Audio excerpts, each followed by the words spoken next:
Hello, hello, and welcome to Cricket Daily on the Chris McPherson Show for the 3rd of February. Well, there's a bit to look back at, not a whole lot, but plenty to look ahead to as we count down to the T20 World Cup. There's breaking news over the last 24 hours as well that we'll unpack in between. But of course, if you want to stay up to date with all of your cricket news, make sure to hit subscribe to the channel, hit that bell icon down below as well, and that will give you notifications each and every time we drop another episode and keep you up to date. We'd love it if you give the video a like, get involved in the comments as well. Let us know what your takeaways are. Let us know what these breaking news, withdrawals and changes to team squads does for your expectations, who wins it, who bombs out, and who just finds the middle ground.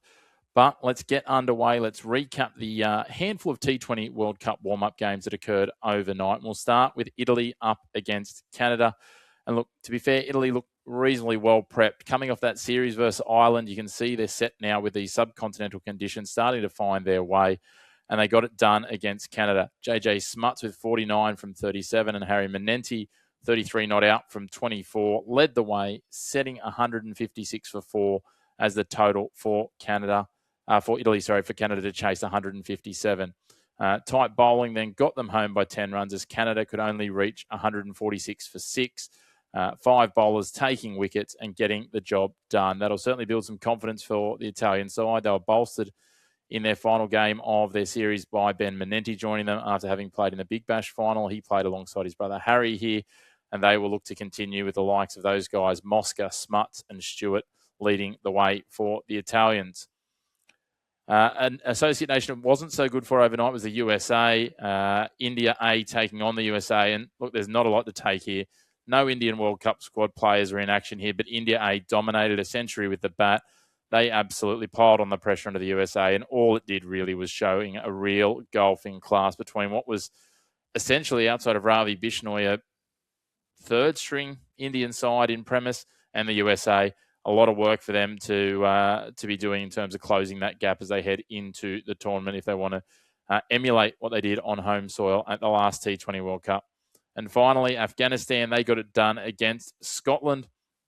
Darwish Rasuli leading the way with the bat, 84 from 46. There's only 3 of the Afghan batters who really capitalised and took some starts on. Mohammad Nabi, who plenty would know from his T20 league exploits around the world, 34 from 16, adding some late impetus to steer Afghanistan to 184 for 6. For the Scots, Brad Wheel and Mark Watt claiming 2 wickets each with the ball. And then in the chase, 5 Scots reached double figures, but none could go past 21. 3 reaching the 20s, but all falling very early doors. They crashed all out for 123, undone by the pace bowling trio for the Afghans, Azamatullah Omarzai, Zayar Rahman, and Mohammad Nabi, who combined for 7 of the Scots wickets and sealed a 61-run win here for the Afghans. They're a little bit of a smoky. Just watch what they can do. Obviously renowned for their spin quite often, the power hitting, and now the pace bowling that they're developing and starting to come out of Afghanistan. I think they'll be one to watch on these subcontinental wickets. That closes out the games from yesterday. We move into the news, and there are some big pieces of news that have dropped from the last 24 hours or so. The biggest of those is from an Australian point of view. Pat Cummins admits that he was aiming to be firing for this tournament, but now he'll be looking ahead to a monster 2027, and as such will be pulling out of the T20 World Cup with his injuries just not coming good. And the Test and ODI captain has been replaced in Australia's squad for the upcoming tournament by Ben Dwarshuis. Cummins has obviously been plagued by that back injury since Australia's tour of the Caribbean way back in July last year. The only match he's played in Australian colours since then was the Ashes clinching win at the Adelaide Oval. Cummins said he didn't want to be chasing his tail for the monster 18-month period ahead, and he thought the first half of the year was the best time to be conservative with the amount of cricket that's coming up. So that will be a blow to Australia. And there's another one as they keep coming for the Aussies. They look like they'll also be without Josh Hazlewood for the early parts of the tournament, as their selectors and medical staff have decided he will remain in Sydney for the time being to recover from an Achilles injury. Selector Tony Dodemade's not prepared to put a time frame when he was pressed on it on when Hazlewood will arrive in Sri Lanka. So it means Australia will rely much more heavily in the early stages of the tournament on the likes of Nathan Ellis to carry the load, with Sean Abbott named as a travelling reserve waiting in the wings should Hazlewood not recover in time to participate in the later stages. Hazelwood's delayed arrival does add to concerns around this squad. Ellis himself has missed both of the Hobart Hurricanes Big Bash finals due to a hamstring concern and hasn't played since. Tim David, speaking of the Hurricanes, hasn't played since Boxing Day, December 26, when he injured his hamstring in the BBL. And that was his second injury in 8 months on that hamstring after suffering a strain, but a different one in the IPL last year. Note that Glenn Maxwell was also rested from Australia's tour of Pakistan as he continues to manage the recovery from his previous broken ankle.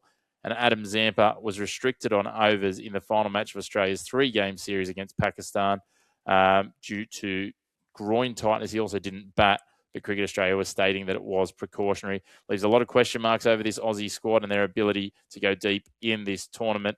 They're looking at a little brittle, unfortunately, and that performance in the Pakistan series is not going to help with that. Speaking of squads for the T20 World Cup, Sri Lanka have confirmed their squad.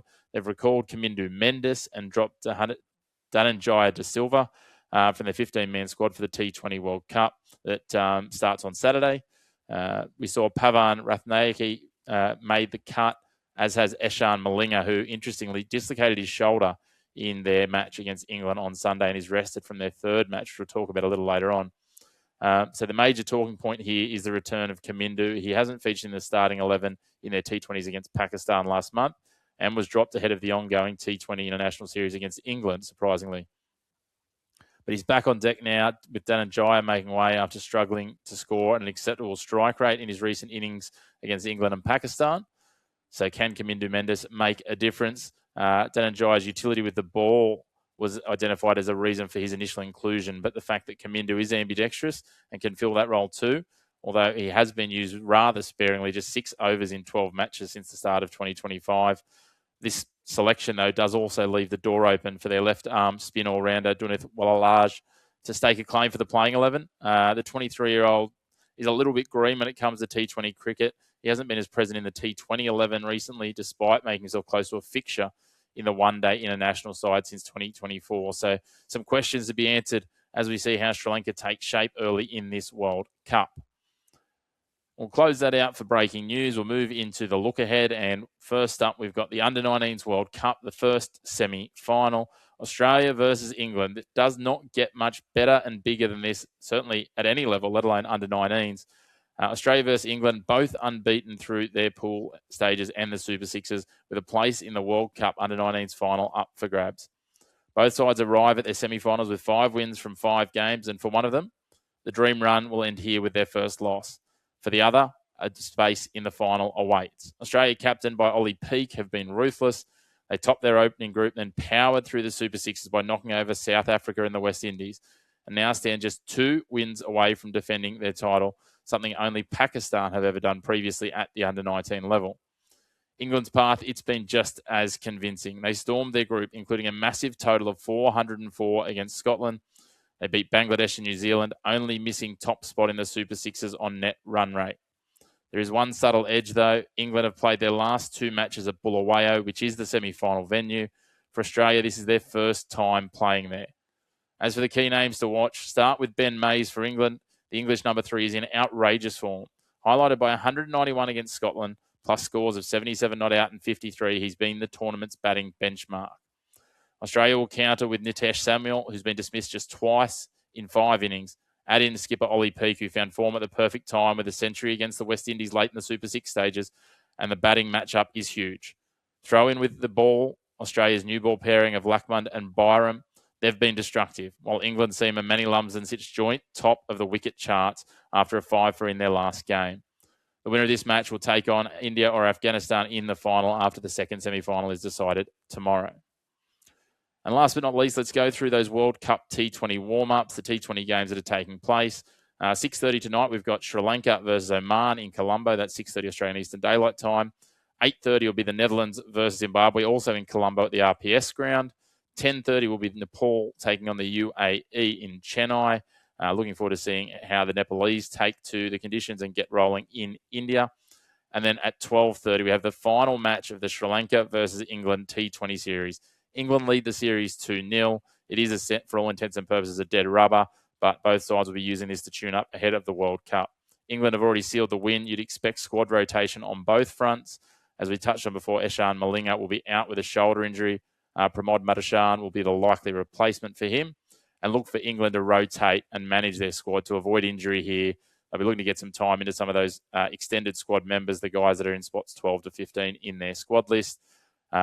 Could be interesting, could go either way. Hard to name without knowing what the 11s are, but we look forward to it nonetheless. It'll be a peek behind the curtain for all these sides, and we'll recap it all on Cricket Daily tomorrow. Make sure if you haven't already to hit like on the video. Get involved in the comments. Let us know what your takeaways are, what you're expecting in the lead up to the World Cup and throughout the World Cup. We will have a World Cup preview in the next coming days, and the best way to stay up to date with when that drops is to hit subscribe and hit that bell notification down below. That little button that's got a bell on it, that'll give you notifications each and every time we drop an episode. So looking forward to bringing you more and more cricket across the T20 World Cup. Plenty of other sports in the meantime as well here on the Chris McPherson Show. And of course, if you want your just daily snippets and you want to get them in the briefest of forms, make sure to follow us on our social media channels at The Chris Mac Show. You can find us on Instagram, on TikTok, on Facebook, and on X. But until next time, thanks for tuning into your home of the black and white of sport. No grey opinions here.